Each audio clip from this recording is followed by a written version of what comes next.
Oi, gente! A gente tem conversado aqui muito sobre a arte brasileira, né, do final do século XIX, início do século XX. Hoje eu vou fazer uma coisa um pouquinho diferente. A gente vai começar falando de uma coisa aqui do Brasil, vou falar da França e voltar a falar do Brasil. Porque, na verdade, não dá pra gente fazer a história da arte no Brasil isoladamente. É importante a gente entender o que estava se passando no resto do mundo e, sobretudo, com a Europa nesse momento, que era a relação desses artistas brasileiros, eram nessas viagens da Europa. A Europa era o centro artístico mundial. Para a gente entender, não que fosse uma coisa assim subordinada, né? O principal estava acontecendo lá e aqui no Brasil a gente tentava se aproximar. Não se trata disso. Mas, de fato, assim, as coisas que aconteciam aqui, elas não estavam desligadas do que estava acontecendo lá. Mas a gente vai começar a nossa viagem lá em Juiz de Fora, no Museu Mariano Procópio, onde existe um objeto feminino, na verdade, um leque, e um leque muito curioso, diferente dos leques que a gente está acostumado a ver. Normalmente a gente pensa o leque para a pessoa se refrescar, para a pessoa se abanar quando está muito quente. Mas esse leque não foi feito para isso. Vocês podem reparar ali, o material dele é pergaminho e existem várias coisas escritas nele, algumas pinturas também. E quando a gente começa a ler, chegar perto, começa a ler os nomes, a gente vai poder encontrar autógrafos de Machado de Assis, Eça de Queiroz, Carlos Gomes, Rodolfo Bernardelli, Henrique Bernardelli, enfim, pessoas ligadas à literatura, à música, às artes, assim como também tem uma assinatura de Pedro II e também tem uma assinatura de um físico, enfim, várias personalidades daquele momento ali, do finalzinho do século XIX. Tá? A primeira assinatura que foi identificada a data foi de finalzinho de 1890, que foi justamente a assinatura do Pedro II, que estava exilado na Europa, após já tinha um ano da proclamação da República. Mas o que eu gostaria de focar aqui hoje é no autógrafo do Carolus Duran, um artista francês. Se a gente quiser, pode abrasileirar o nome dele, falar Carolus Duran, mas o nome dele em francês seria Carolus Duran. E ele, além de assinar o nome, ele faz esse desenho que vocês estão vendo aqui, que é essa mulher, os seios desnudos, com os braços jogados para o alto, uma cena assim de alegria, né? E a gente pode pensar no primeiro momento, ele deve ter inventado essa figura aqui na hora que ele estava ali fazendo o autógrafo para a Viscondessa de Cavalcante. Mas não.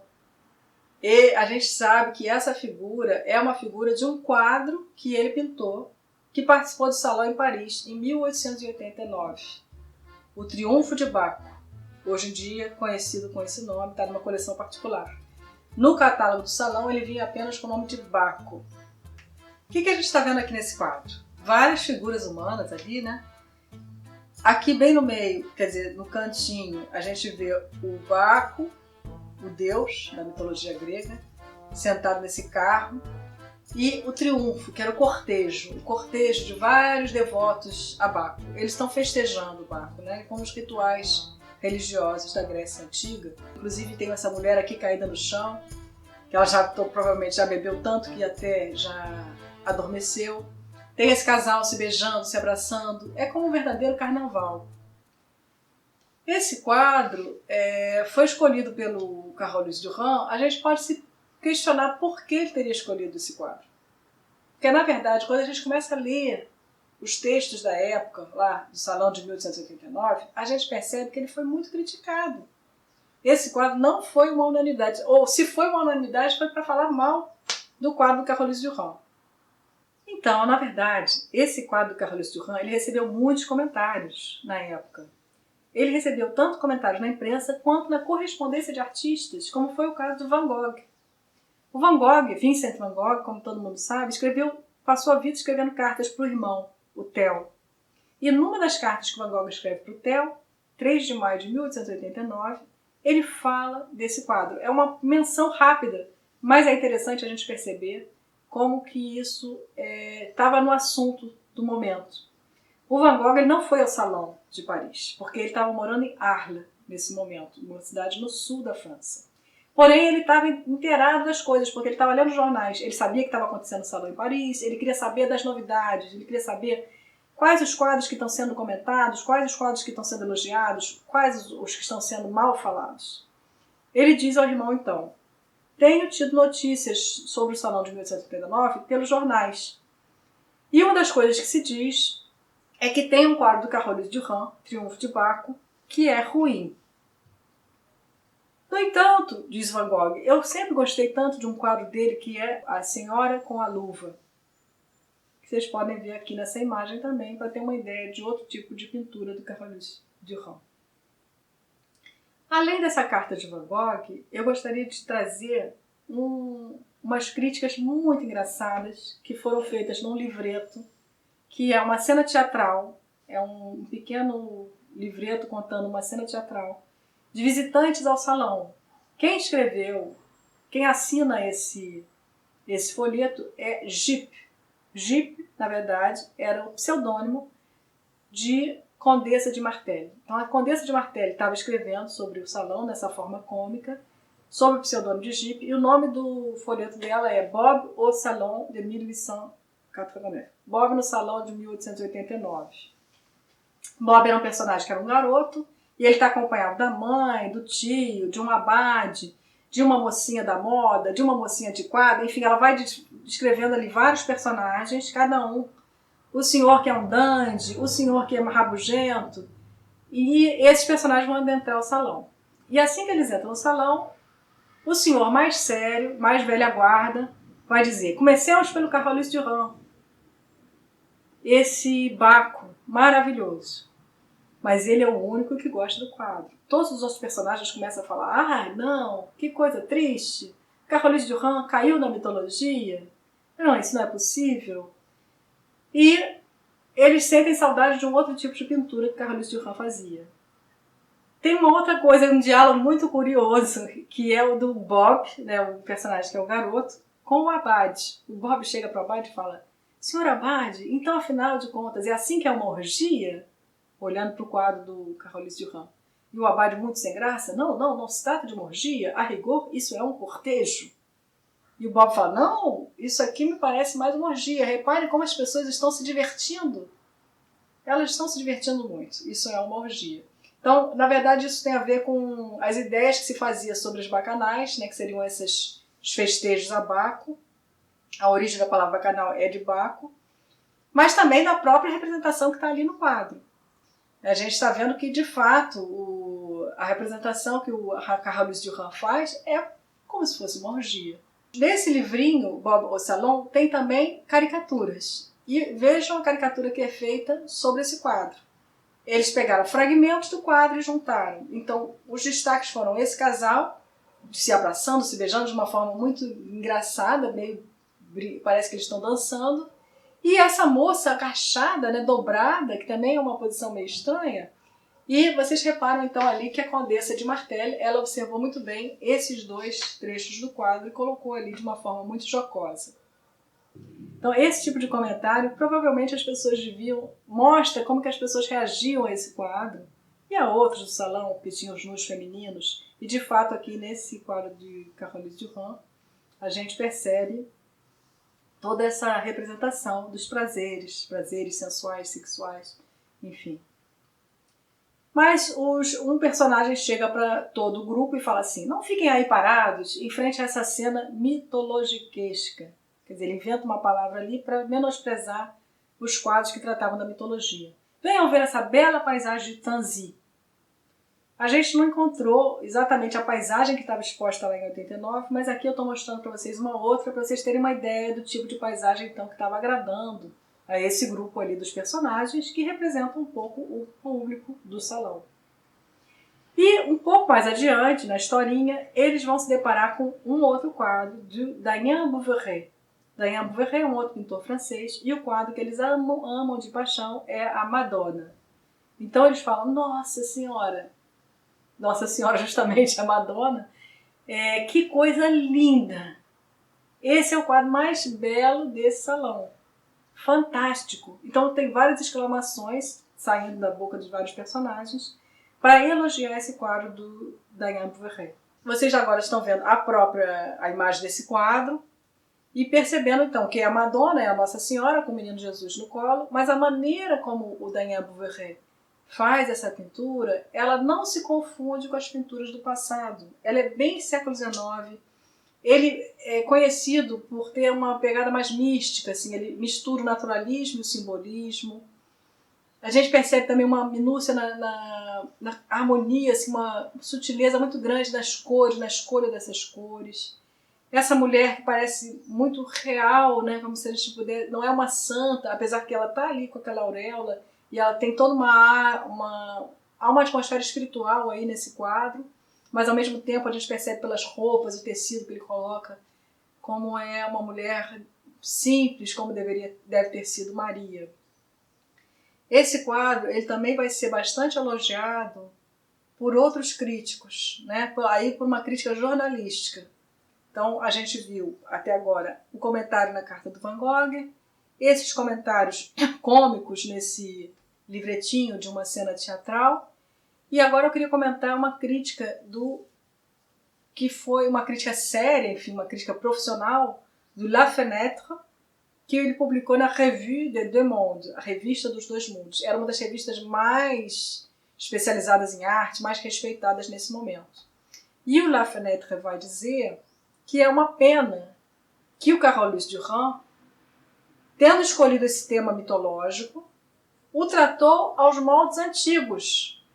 Ele fala, depois de Rubens ter feito o Triunfo do Baco, depois de Tiziano, depois de vários artistas, muitos artistas terem trabalhado esse tema, o Carolus Duran escolhe justamente um tema já muito antigo, e trabalha ele aos moldes antigos. E o La Fenêtre vai continuar dizendo assim, que pena que ele não fez como outros, por exemplo, como Daniel Bouverie.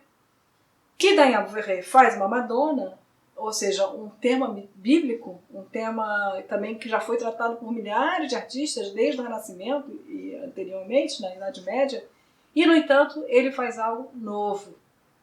Então a gente percebe nessa crítica do La Fenêtre que a modernidade era no tratamento, como as escolhas compositivas, estéticas, enfim, como figurar essas cenas antigas. De fato, esse tema das bacanais ou do triunfo a Baco, as cenas com Baco, é um tema tradicional da história da arte. Como disse La Fenêtre, o Tiziano tratou disso, Rubens, e agora a gente pode ver aqui outros também artistas. Esse, muito interessante, é feito por uma mulher do século XVII. Michaelina Vautier, era uma pintora holandesa, uma mulher.